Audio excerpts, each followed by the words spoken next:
بسم اللہ الرحمن الرحیم۔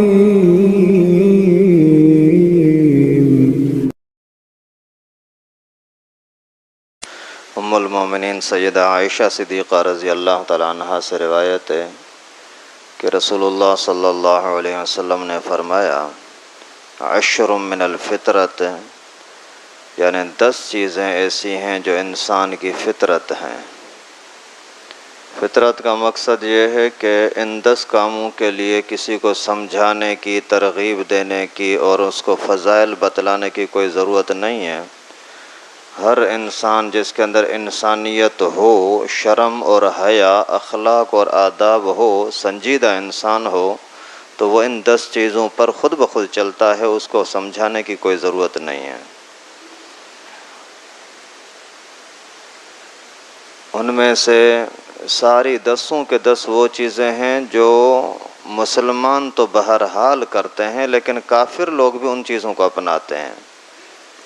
لیکن اللہ معاف فرمائے، اگر مسلمان اسلام سے اتنا بیزار ہوتا ہے، پیغمبر کریم کے سنت سے، دین سے اتنا بیزار ہوتا ہے کہ اللہ کے نبی کے فرمان سے نفرت کرنے لگتا ہے، پھر ان لوگوں کو اس چیز کا احساس نہیں ہوتا۔ حالانکہ دین کی بنیاد یہ ہے کہ پیغمبر کریم صلی اللہ علیہ وسلم کے ساتھ محبت ہو، کتنے بھی اعمال ہوں، کتنا بھی اپنے آپ کو تھکائے عبادت کے اندر، لیکن رسول اللہ صلی اللہ علیہ وسلم کے ساتھ محبت نہیں ہے تو اس کا ایمان نہیں ہے۔ یہ بنیاد ہے۔ لیکن ہم لوگ پتہ نہیں کیوں ایسے بن جاتے ہیں، اللہ معاف فرمائے، کہ ہر چیز کے ساتھ محبت، دنیا کے ہر چیز کا حق ادا کریں گے، لیکن رسول اللہ صلی اللہ علیہ وسلم کے فرمان کی، پیغمبر کریم کے سنتوں کی بے قدری اور بے ادبی کرتے ہیں، نعوذ باللہ۔ حالانکہ سنت کی بے قدری بڑی خطرناک ہوتی ہے۔ البدایہ والنہایہ کے حوالے سے ایک واقعہ لکھا ہے، بہت مضبوط کتاب ہے تاریخ کی۔ اس میں لکھا ہے کہ ایک مرتبہ ایک عالم دین مسواک کی فضیلتیں بیان کر رہا تھا، تو کسی ایک بدتمیز قسم کے، بد اخلاق قسم کے آدمی کے اوپر جیسے یہ باتیں اس کے سامنے آئیں، تو اس نے بولا، چھوڑو مولاؤں کی باتوں کو، مولویوں نے اپنی باتیں گھڑنا شروع کر دی ہیں۔ بولا مسواک کے کیا مطلب ہے، بس اپنے منہ کو صاف کرو، مسواک کیوں کریں؟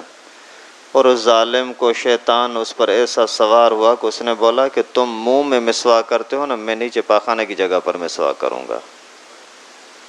اور اس طرح سے جو توہین کی، تو سنت کی توہین کی وجہ سے اللہ تعالیٰ نے اس کی پکڑ کی، پکڑ بھی ایسی عجیب کہ کچھ ہی عرصے کے بعد اس کے پیٹ میں درد پڑا، لیکن ایسا خطرناک درد کہ تڑپ رہا ہے، اور اچانک بہت سخت درد پڑ جائے، پھر تھوڑی دور کے لیے تھوڑا سکون، پھر کوئی درد پڑ جائے، بہت ادھر ادھر بھاگے، علاج معالجہ کرایا اور حد سے زیادہ خرچہ ورچہ کیا، کچھ بھی فائدہ نہیں ہو رہا۔ آخر دن رات کئی مہینوں تک نیند نہیں آ رہی، تڑپ تڑپ کر کے مر گیا۔ تو اس کے مرنے کے قریب وقت آیا تو اس وقت میں دیکھا کہ اس کے پیٹ سے ایک چوہے نما ایک چیز نکلی، جس کے باقاعدہ پنجے بھی تھے، پاؤں بھی تھے، اور اس کے بڑے زہریلے دانت تھے، ان دانتوں سے اس کے آنتنوں کو کاٹ رہا تھا۔ جیسے ہی وہ کاٹتا تو یہ تڑپتا، کئی مہینوں تک یہ تڑپ تڑپ کر کے، جیسے ہی یہ چوہے نما وہ شکل باہر نکلی تو اس نے محسوس کیا کہ ابھی مجھے تھوڑا سکون ملا ہے، لیکن سکون نہیں مل رہا، وہ اس کے نکلنے کی وجہ سے اسی ٹائم پر وہ مر گیا۔ اور اس نے بولا کہ جب تک یہ میرے پیٹ میں تھا تب تک میں نے ایک لمحے کے لیے بھی نیند تو کیا، سکون بھی نہیں پایا۔ تو مقصد کیا ہے، سنت کی توہین بڑی خطرناک چیز ہوتی ہے، بڑی خطرناک چیز ہوتی ہے۔ آدمی سے ہو سکے تو آدمی سنتوں کو اپنائے، اصل کام تو ہے ہی اپنانے کا۔ اگر نہیں اپنا سکتے تو اللہ کے واسطے توہین بے ادبی نہ کرو۔ تو خیر 10 سنتیں کون سی ہیں جو فطرت کا تقاضا ہیں؟ مونچھیں چھوٹی کرنا، داڑھی بڑی کرنا، دانت صاف کرنا، کلی کرنا، ناک کو پانی سے صاف کرنا، ناخن کاٹنا، بغل صاف کرنا، زیر ناف بال صاف کرنا، اور جوڑوں کے اندر جو میل کچیل آ جاتا ہے اسی کو صاف کرنا۔ تو سب کی تھوڑی سی میں آپ کو تشریح بتا دوں۔ پہلے نمبر پر مونچھیں کاٹنا، یہ پیغمبر کریم کی سنت ہے، قص الشوارب وعف اللحیٰ، مونچھیں چھوٹی کرو، داڑھی بڑی کرو۔ تو کتنی چھوٹی کرنا؟ جتنا زیادہ ہو سکے چھوٹی کرنا اتنا اچھا ہے، لیکن کم از کم بڑی اگر رکھنی ہے تو اتنی بڑی رکھ سکتے ہیں کہ کھانے پینے کے اندر آپ کے پانی میں منہ میں ایک بال بھی نہ لگے، اتنی بڑی بھی اگر ہو گئی تو کوئی مسئلہ نہیں ہے۔ اور آپ کا ہونٹ اسی مونچھوں کے اندر چھپ نہ جائے، اگر چھپ جاتا ہے سمجھو کہ آپ نبی پاک صلی اللہ علیہ وسلم کے نافرمان ہیں۔ کوشش کریں زیادہ سے زیادہ چھوٹی کریں جیسے علماء کرام کی ہیں۔ دیکھیں آپ تھوڑا سا اندازہ کریں کہ بے دین لوگوں کا اگر آئیڈیل کوئی ٹی وی اینکر ہوتا ہے تو اپنی شکل ان جیسی بناتے ہیں، کوئی ہیرو اور کوئی فنکار ہوتا ہے تو اپنا لباس وغیرہ ان جیسا بناتے ہیں۔ تو ہمارا آئیڈیل، ہمارا محبوب اگر رسول اللہ صلی اللہ علیہ وسلم ہیں تو پھر ہمیں ان جیسا بننا چاہیے نا، ان جیسا اپنے آپ کو بنانے کی کوشش کرنی چاہیے نا۔ تو مونچھوں کا تو یہ مسئلہ۔ پھر داڑھی کا معاملہ یہ ہے کہ داڑھی رکھنا واجب ہے، شعار انبیاء ہے، کوئی ایک بھی نبی ایسا نہیں گزرا جس نے داڑھی کو مونڈا ہو، نعوذ باللہ۔ جب سب نبیوں کی داڑھی ہے تو بس اس سے زیادہ ہمیں اور کیا دلیل چاہیے۔ کہتے ہیں کہ اگر کوئی سی محبت والا بندہ ہو نا تو اسی کے سامنے صرف یہ دلیل آ جائے کہ آقائے نامدار صلی اللہ علیہ وسلم کے چہرے انور پر داڑھی تھی، بس یہ دلیل کافی ہے۔ پھر کسی بزرگ نے کہا ہے نہیں کہا، حدیث میں ہے نہیں ہے، کہیں اس کا تذکرہ ہے نہیں، سب کو چھوڑو، صرف یہ بات یقینی ہے کہ پیغمبر کریم نے داڑھی مبارک رکھی ہے، بس عاشق کے لیے، مسلمان کے لیے یہ دلیل ہی کافی ہے بس۔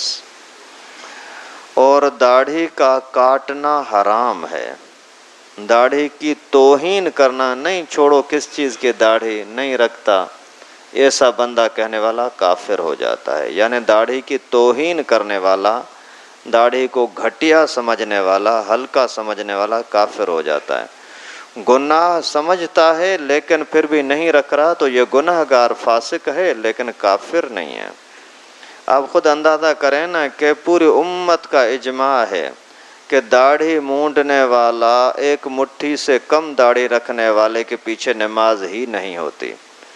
آپ اندازہ کریں کہ کتنی اہم ترین بات ہے کہ سارا ٹھیک ہے، کپڑے بھی پاک ہیں، حافظ بھی ہے، قاری بھی ہے، عالم بھی ہے، مفتی بھی ہے، شیخ الحدیث ہے، لیکن داڑھی منڈی ہے، اس کے پیچھے نماز نہیں ہوگی۔ ایک بالکل جاہل آدمی ہے، بس ویسے ہی جیسا ویسا کر کے سورہ فاتحہ قل ہو اللہ پڑھ لیتا ہے، اس کے پیچھے نماز پڑھی جائے گی، اس مفتی کے پیچھے نماز نہیں پڑھی جائے گی جو داڑھی منڈا ہے۔ اور ساری سنتیں آپ کی دنیا کے اندر رہ جائیں گی، یہ سنت ایسی ہے کہ آپ کے ساتھ قبر میں بھی جائے گی۔ آپ نے کپڑے سنت کے پہنے ہیں نہیں پہنے، یہ یہاں رہ جائیں گے۔ مسواک کرتے تھے نہیں کرتے تھے، یہاں سنت رہ جائے گی۔ سنت نماز پڑھتے تھے نہیں پڑھتے تھے، یہ یہاں ہی دیکھنے کی چیزیں ہیں۔ لیکن یہ داڑھی مبارک ایسی ہے جو قبر میں جاؤ گے نا تو بھی آپ کے ساتھ رہے گی۔ اس وجہ سے داڑھی کو ہلکا نہ سمجھو۔ داڑھی کے خلاف بولنا یا داڑھی کی توہین کرنا، آج کے زمانے میں یہ جو لڑکوں نے شروع کیا ہے نا، یہ پوری مونڈ دیتے ہیں، یہاں تھوڑی سی رکھ دیتے ہیں، یہ توہین ہے، یہ توہین ہے۔ پیغمبر کریم صلی اللہ علیہ وسلم کے سنت کا مذاق اڑانا ہے۔ اسی طرح سے پھر نشانات بنانا، خشخشی بنانا، یہ داڑھی کی توہین ہے۔ پیغمبر کریم صلی اللہ علیہ وسلم کے زمانے میں مجوسی لوگ ایسے آئے تھے جن کی چھوٹی چھوٹی داڑھی تھی، پوری یعنی کاٹتے تھے، آدھی انچ کے برابر رکھتے تھے۔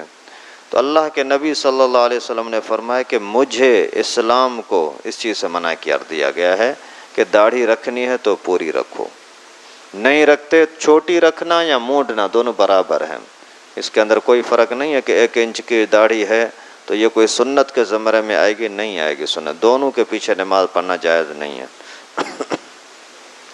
شیطان چونکہ انسان کا کھلا دشمن ہے، اس وجہ سے اس کا ہر معاملے کے اندر زور ہوتا ہے کسی طرح مسلمان کو اسلام سے بھگاؤں، دور کروں.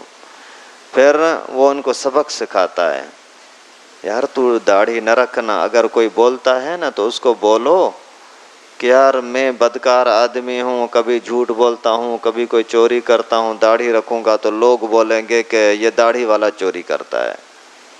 یہ شیطانی دھوکہ ہے. افسوس کی، کتنی افسوس کی بات ہے، وہی بندہ یہ بکواس کرنے والا اپنی عقل سے تھوڑا سا سوچے کہ اسی الفاظ ادا کر کے تو پیغمبر کریم کی سنت کو تو ٹھکرا رہا ہے، برائی کو نہیں ٹھکرا سکتا. تھوڑا یہ بھی تو بول دے نا، یار میں جھوٹ بولتا رہتا ہوں داڑھی کی وجہ سے، اگر داڑھی والوں کی توہین ہوتی ہے تو میں جھوٹ چھوڑ دوں گا تاکہ داڑھی والوں کی توہین نہ ہو. جھوٹ کو نہیں چھوڑتے، چوری کو نہیں چھوڑتے، اور دین کو چھوڑ دیتے ہیں. تو یہ دین کا دشمن نہیں ہے تو اور کیا ہے؟ ان باتوں کو ہلکا نہ لیں بھائی، پیغمبر کریم کی بات ہے تو بس نا. اسی طریقے سے کئی ساری دلیلیں ہیں داڑھی مبارک کے متعلق. مٹھی کے برابر داڑھی ہونا واجب ہے، اس سے پہلے کاٹنا حرام ہے. اگر قدرتی نہیں آئی، چھوٹی آئی ہے تو وہ اور چیز ہے، لیکن اگر کاٹتا ہے تو پھر گناہ گار ہوگا.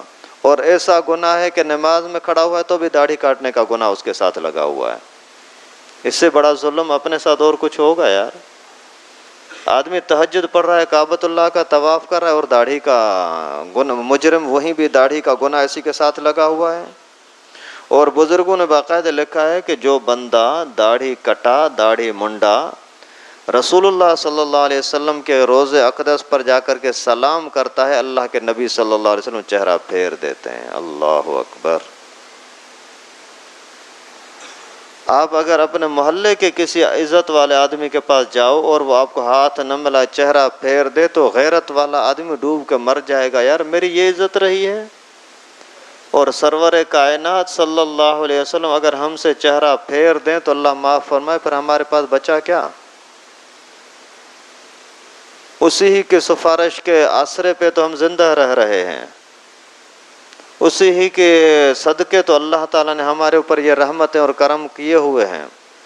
ورنہ اس زمانے کے لوگ جو مجرم ہیں، یہ پہلے زمانے سے وہ کم تو مجرم نہیں ہیں. یہ تو کئی سال پہلے ہی تباہ ہو چکے ہوتے ہیں، لیکن رسول اللہ صلی اللہ علیہ وسلم کے صدقے ابھی تک ہمیں روزی روٹی مل رہی ہے. اس وجہ سے اس مسئلے کو ہلکا نہ سمجھیں. مسواک کرنا یہ بھی خصال فطرت میں سے ہے، یعنی دانتوں کو صاف کرنا. لکڑی کا مسواک ہو، انگلی کے موٹائی کے برابر ہو، بالشت کے برابر لمبا ہو، اور اس کو باقاعدہ سنت کے مطابق پکڑ کر کے اور اسی کو استعمال کیا جائے. اور ہر نماز کے لیے مسواک کرنا. مسواک اگر کسی وقت اتفاق نہیں ملتا تو انگلی کے ذریعے سے مسواک کرنا. دانتوں کا مسواک، دانتوں کے باہر سے بھی، اندر والی طرف سے بھی. زبان پر مسواک لگانا، تالو پر مسواک لگانا، یہ سنت ہے. اور مسواک کے بھی بہت زیادہ فائدے ہیں. اسی کے ذریعے سے بلغم ختم ہو جاتا ہے، اس کے ذریعے سے اور بیماریاں ختم ہو جاتی ہیں. ناک کے اور نالیوں کے اندر جو کچرا ہوتا ہے وہ صاف ہو جاتا ہے. اور ہاضمے کے لیے بہت فائدہ ہے. بڑا فائدہ یہ ہے کہ موت کے ٹائم پر مسواک کی برکت سے کلمہ یاد آتا ہے. اس وجہ سے مسواک کی پابندی کرنے کی کوشش کرو. مسواک مطلب دانتوں کو صاف رکھو. لکڑی کا ہو، دانتوں کا صاف کرنا ہو، یہ دو چیزیں. اگر برش کے ساتھ دانت صاف کرتے ہو تو دانتوں کے صفائی کا ثواب تو ملے گا، لیکن مسواک کرنے کی سنت ادا نہیں ہوگی. ایک مسواک کرنے کی وجہ سے اسی نماز کا 27 گنا اجر بڑھ جاتا ہے. یعنی ایک نماز بغیر مسواک کے پڑھو، ایک نماز مسواک کے ساتھ پڑھو، 27 نمازوں کا ثواب ملتا ہے. فائدہ بھی تمہارا ہے، اپنا منہ صاف ہوگا، بدبو ختم ہوگی. اور اسی طریقے سے پھر جب یہ پیغمبر کریم نے فرمایا کہ مسواک کیا کرو، پھر بھی ہمارے اگر مسلمانوں کے دانت ایسے گندے کالے لگے ہوئے ہوں سگریٹ کی وجہ سے، نسوار کی وجہ سے، یا پھر پان اور گٹکے کی وجہ سے، کتنی افسوس کی بات ہے بھائی. مسواک کا مقصد یہ لکڑی چلانا تو نہیں ہے نا، دانتوں کو صاف کرنا ہے نا۔ تو اگر کسی کے دانت خراب ہو چکے ہیں، ایک مرتبہ ڈاکٹروں کے پاس جا کر کے اس کے غسائی کر کے صفائی کر لو، پھر تھوڑا سا مسواک لگاؤ گے، وہی انشاءاللہ چمکتے رہیں گے۔ اور کلی کرنا اچھی طریقے سے تاکہ منہ کے ہر طرف کا کچرا دچرا ختم ہو جائے، یہ بھی خصال فطرت میں ہے۔ اور ناک کو صاف کرنا وہ بھی 3 مرتبہ پانی لگاؤ اور اچھی طرح سے سنک کر کے اور کچرا نکال دو تاکہ سانس کی نالیاں بھی صاف ہو جائیں اور پھر سر کے درد وغیرہ سے بھی بچ جاؤ گے۔ ناخن کاٹنا یہ بھی سنت ہے، ہفتے میں یا 15ویں دن، زیادہ سے زیادہ جو ٹائم ہے وہ 40 دن ہے، 40 دن کے اندر اندر ہر حال میں کرنا چاہیے۔ پیغمبر کریم صلی اللہ علیہ وسلم 15ویں دن کرتے تھے اور کبھی کبھار ہفتے میں کرتے تھے، ہفتے میں کرنا زیادہ بہتر ہے، نہیں تو 15ویں دن۔ اور اس کا طریقہ بھی دائیں ہاتھ کی اشہد انگلی سے شروع کرو، پھر اسی کے ساتھ والی انگلی، پھر ساتھ والی انگلی، پھر چھلنگیا، یہ 4 انگلیاں سیدھے ہاتھ کی ہو گئیں۔ پھر الٹے ہاتھ کی چھلنگیا سے شروع کریں، چھوٹی انگلی سے چلتے چلتے چلتے الٹے ہاتھ کے انگوٹھے تک پہنچ جاؤ، یہ 9 ہو گئی۔ پھر آخر کے اندر سیدھے ہاتھ کا انگوٹھا، اور پاؤں کے ناخن اس طرح سے کاٹیں گے کہ سیدھے پاؤں کے چھلنگیا چھوٹی انگلی سے شروع کر کے یوں ترتیب کے ساتھ چلتے جائیں گے الٹے پاؤں کے چھلنگیا تک، چھوٹی انگلی تک۔ یہ بھی سنت طریقہ ہے، اسی کے مطابق کرنے کی کوشش کریں۔ اور بغل کے بال صاف کرنا، نوچ کر یا مونڈ کر کسی بھی طرح سے صاف کرنا، یہ سنت ہے، خصال فطرت میں سے ہے۔ اور زیر ناف سے نیچے والے بال صاف کرنا، یعنی جہاں تک پیشاب وغیرہ کے قطرے لگ سکتے ہیں یا احتلام ہو جاتا ہے، کوئی قطرہ جہاں تک جا سکتا ہے، ہر طرف سے اسی کو اچھی طرح صاف کرنا، مونڈنا، یہ بھی سنت طریقہ ہے۔ یہاں تک کہ جہاں سے جو بڑے پیشاب کی جگہ ہے اسی کے بھی ارد گرد سے صفائی کرنا لازم ہے، ضرور کی جائے، نہیں کریں گے تو کچھ نہ کچھ کچرے کے ذرات وہاں رہ سکتے ہیں، پھر وہی پلیتی رہے گی، پلیتی رہی تو پھر نماز نہیں ہوگی، ظاہر ہے۔ اور پھر یہ کہ جوڑ، انگلیوں کے جوڑ ہیں، بغل کے جوڑ ہیں، پاؤں کی انگلیاں ہیں، یا پھر کان کے نیچے کی مٹی ہے، یا یہ آگے گردن کے اوپر سے یہاں مٹی جم جاتی ہے، اس طرح سے جہاں جہاں جوڑوں کے اندر مٹی کے جمنے کا خطرہ ہے ان کو اچھی طرح صاف کرنا، یہ خصال فطرت میں سے ہے۔ اسی طرح سے پھر سنت طریقہ ہے کہ آدمی بال اگر مانگ نکل سکتی ہے تو مانگ نکالنے کی کوشش کرو، بیچ بال سے بیچ سے یوں کر کے آدھے بال سیدھے طرف آدھے الٹے طرف۔ اور سرما لگانا رات کے ٹائم پر سنت ہے، یہ بھی لگانے کی کوشش کریں۔ اس کے علاوہ کہ لباس وغیرہ سنت کے مطابق چلائیں، اور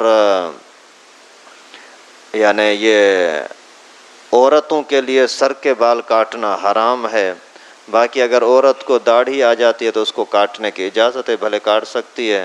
باقی بغل، زیر ناف بال یہ تو دونوں کو کاٹنے ہوں گے۔ باقی اگر کسی پاؤڈر کے ذریعے سے بال صاف کرتے ہیں مرد عورت تو جائز تو ہے، لیکن ویسے حکمت کے لحاظ سے مردوں کے لیے نقصان ہے کہ اس کی رگیں وغیرہ کمزور ہو جاتی ہیں، اس وجہ سے مرد پاؤڈر استعمال نہ کریں، اگر کیا تو گناہ نہیں ہے۔ اور عورتیں جو یہ بھویں بناتی ہیں پلکوں کے اوپر والے بال، یہ کاٹنا ناجائز حرام ہے، ان کو جیسے ہیں ایسے ہی رکھو، ان کو پتلا کرنا اور ہجڑوں جیسا اپنے آپ کو بنانا ان پر لعنت ہے۔ پیغمبر کریم صلی اللہ علیہ وسلم نے بہت سختی سے منع فرمایا ہے کہ کوئی یہ ناطفات اس طرح سے بال نوچنے والی، واشمات والمستوشمات، اور بال جوڑنے والی ہوں یا بال اس طرح کے کاٹنے والی ہوں، ان کے اوپر لعنت۔